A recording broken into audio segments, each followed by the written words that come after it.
deydi. Yani Cungo'nun kengaymichiligiga chek qo'y deydi.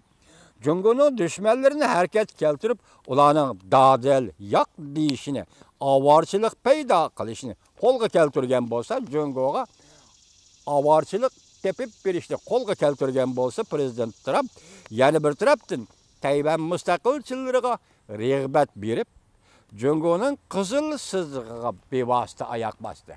Tayvan to'g'risida nurg'un so'zlab keldik. Men bugun bu yerda takrorlamayman, hurmatli vatandoshim. Mana bugun hozir sizga xabar yetkazdim. 7-oyning 6-kuni savdo tijorat sohasida Cungo'ga savdo urushi e'lon qilish.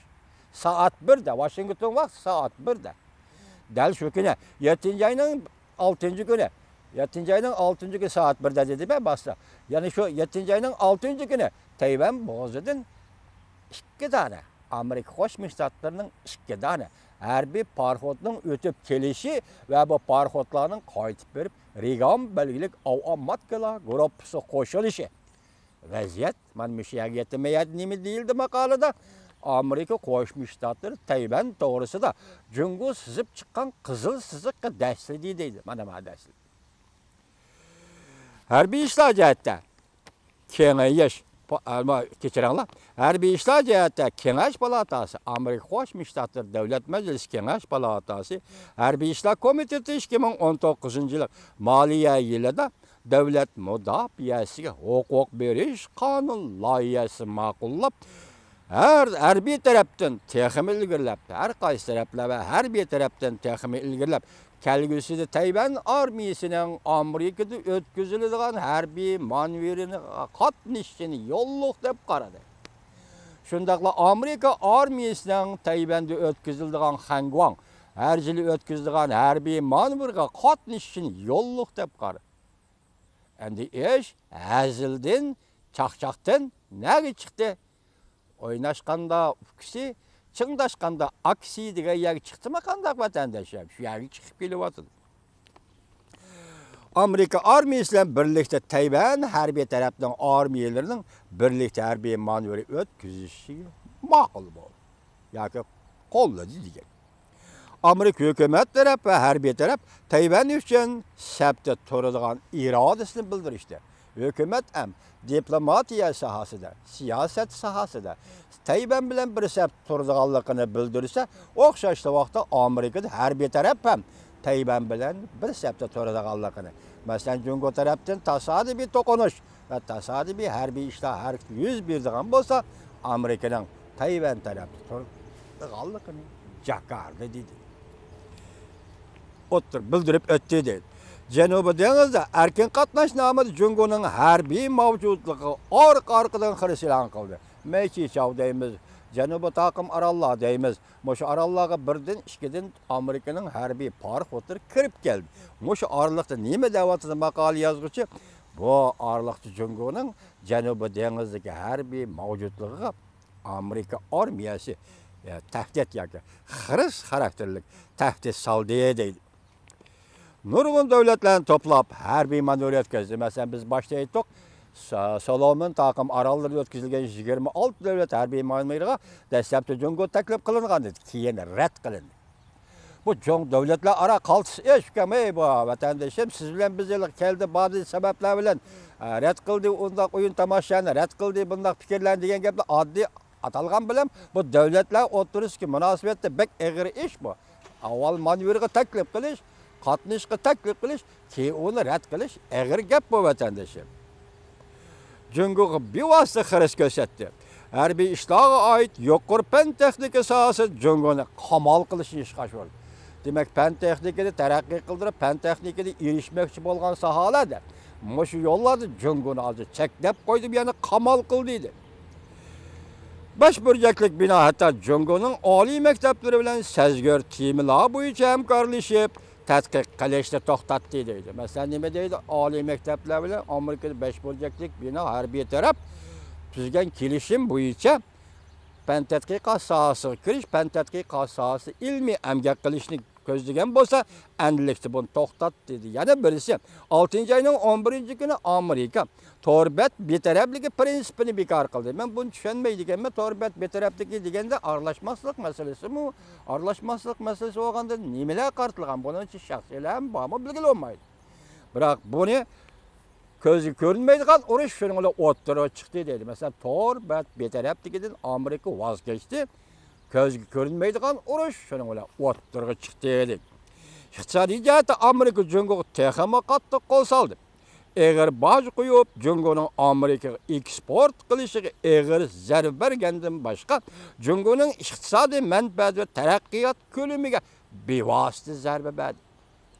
Hatto Chongqing, Huawei qatorliq shirkatlarni yo'ldan chiqadi, yoki liniyadan chiqadi.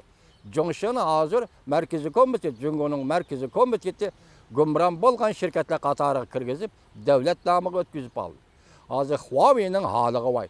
Anandagi Hayxan, Haynanda aviatsiya shirkati hozir sug'urchilashdi. Buning paychaklarning uchi va jipuchi berib Germaniya banklariga taqishdi ekan. Yaqinda buningda Wangjan degan kishi Fransiyada tuyuqsiz o'lib ketdi. Hozir Fransiya saqchi taraf buni tekshiryapti. Anandagi 2025-yil Jungoda yasaldi plani to'xtadi. Hozir Jungo hukumati hatto qo'rqib degidak, shunday deymiz hamda. Qo'rqib degidak Jungoning ichki qismidagi matbuotlarda 2025-yil Jungoda yasaldi plani deganni matbuotim eg'izga ola olmaydigan darajaga tushdi. Ajallik zarbadi. Amerika Qo'shma Shtatlari mushlar ajallik zarbadi. Yuqori fan texnika sohasida taraqqiyotlarni qo'lga keltirib, Jungoning Amerikaga tahdid paydo qilishini cheklab, Amerika usul chora qo'llanib, Jungoning yuqori fan texnikasi erishish yo'llarini etib tashildi. Demak, sen yuqori fan texnikadan xabardor bo'lgansan, Amerikaga tahdid soladi ekansan, harbiy ishlar va boshqa jihat. Shunga sening bu yo'lingni cheklayman dedi Jungo. Bu yana qamal qildi, etib tashildi. Yuqori fan texnikasi sohasida almashtirishni to'xtatdi yuqori qadar. Jungoning Amerikada yuqori fan texnik mablag' selishini qonun tuzish, nizomnomalarni tuzish orqali bekor qildi.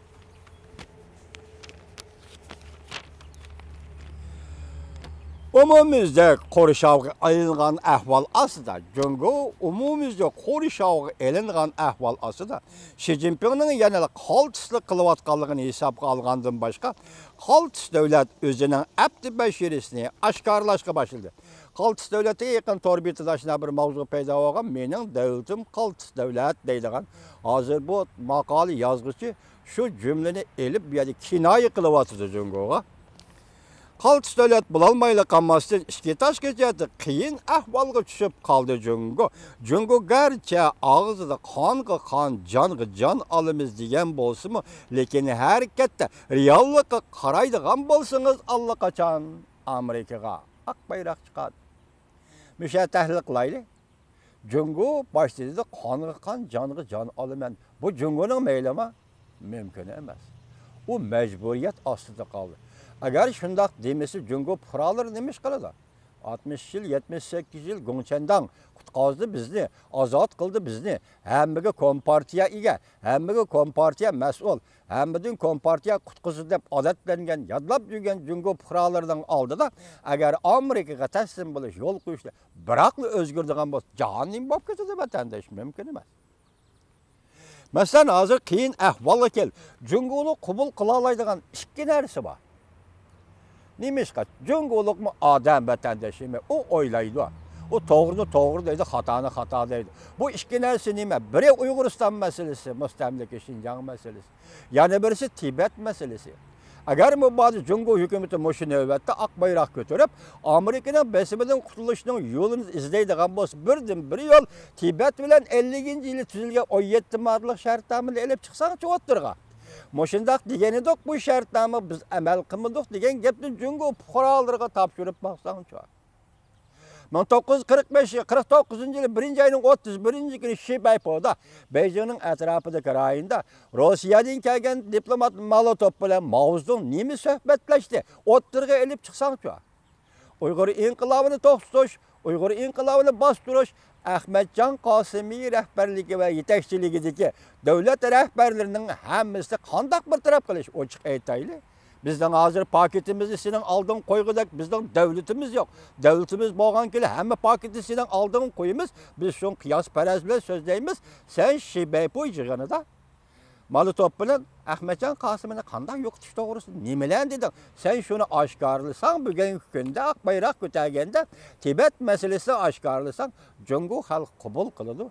Bu işkirayınғы ötkinci, devirgi ötkinci siyaset ben takipləp kelevatım. Xoyabanın siyaseti bilirsen işgal oldu. Çünkü bu demokratiyalı işki mağdur. Bu menimce bunda asan emas. Oy, keçirirler benim diginimde bunda asan emas dep oylaman asan çünkü. Çünkü kılmendis asan. Ötkende sözüldü mü? Cazıyanı bir saat elip ettin. Xoyabanı bir saat öldürüp oldun. Şunda iş var.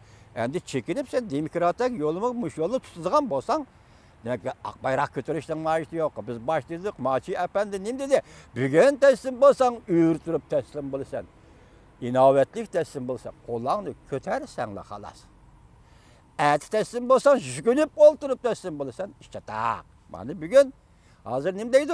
Bir taraftan kanı can kan alaman, canı can alaman dep durup Cungu hükümeti bir taraftan akbayrak çıkarıp atırdı deydi.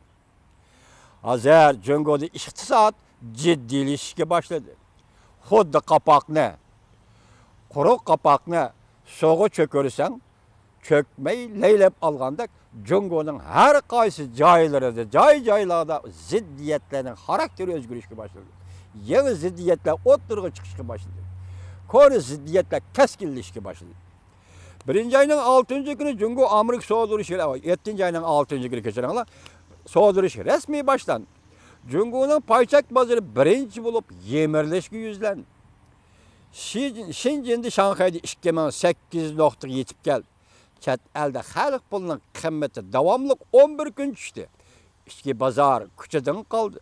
Alakadar tarafla işki istimalına fakat 8'de 5% düşüp kalganlıkını itiraf kıldı. 15 yıldan keyinki en tüven çektep karaldı. Esrat, nadamet içinde Cungu'nun Merkezi Bankası özgürlük hasıl kıldı. Pulunu koyup içki mecbur bol. Yerlik qarz, ahalilerin qarzı, şirketlerin qarzı dövülüp get. Deri bu yak tutulsun, üyesimi de kayıtır almaydıgan algı geldi. Payçak bahası düşüp gitti. Privat bahası düşüp gitti. Qarz bir iş, qarz elişle. Yani eçenişlik bir halda növbeti Cungu'da qazgılı bulmaydıgan ahirki çekiyet. Yemirleş devri yetip geldi mi vatandaşım? Öy imaret mazgapçılığı kileyle özünü koş partıltıdığan bir halgı geldi. Statistik asaslanğanda Cungu'da 1 milyar 400 milyon nüfus, Rusiyalikle 500 milyon dediğim ben sizge sözüldüm bu. Şön Cungu'da azı setilmay kalgan öyünün sanı 2 milyar 500 min yürüyüştük öy. 2 milyar 500 min yürüyüştük öy setilmay